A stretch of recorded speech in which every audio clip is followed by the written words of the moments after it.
I think for people listening, I think they should got to get to grips with how to argue with these Just Stop Oil sort of people. Just the two key things to understand about so-called man-made climate change is, one, the data shows, as we just mentioned, that carbon dioxide levels follow temperature changes.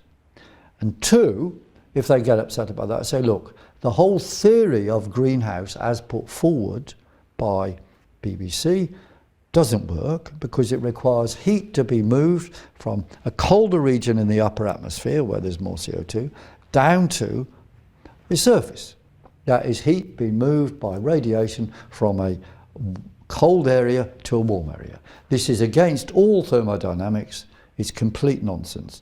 If you want to save electricity, why not just put a cup in front of you, fill it with water and will it to warm up? No, it won't happen. They had to find something.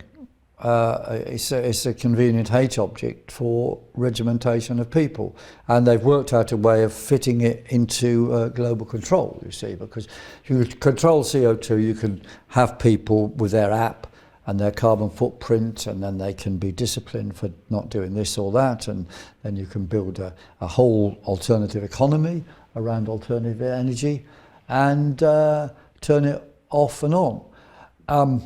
But it's worth pointing out that all their stuff on alternative energy is completely energy wasting and stupid. You see, they want electrification of the world. Okay, well, that requires the rape of Africa, the absolute destruction of Africa. All the minerals have to be taken out because there's not enough of certain elements in the world to make all the batteries they want. So it's a nonsense. When the wind farms don't blow, what happens?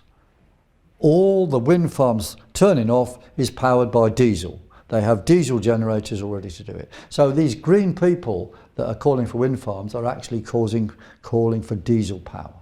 Science is not decided by opinion polls, it's decided by evidence. For them, of course, it's entirely opinion polls which are driven by funding.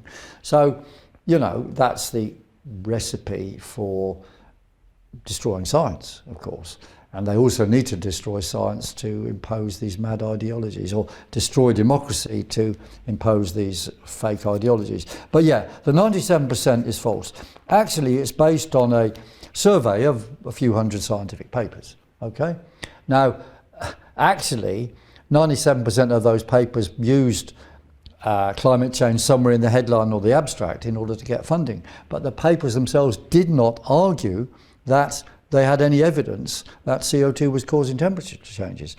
Only 0.3% of them actually put that forward as a conclusion.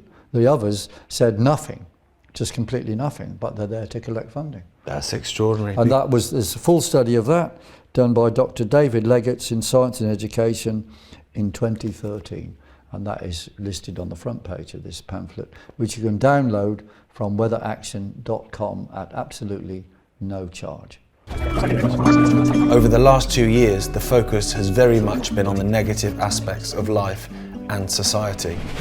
But here at Right Now, we know there is goodness everywhere. Everyday acts of kindness and humanity that make life the adventure that it is. If you know of any good news stories, any local legends or selfless characters, charity workers, that you feel that we should be acknowledging and sharing with the world, please get in touch. Email us at rightnow@ickonic.com. We would love to highlight those positive moments as well as shining a light on those negative ones. So please get in touch.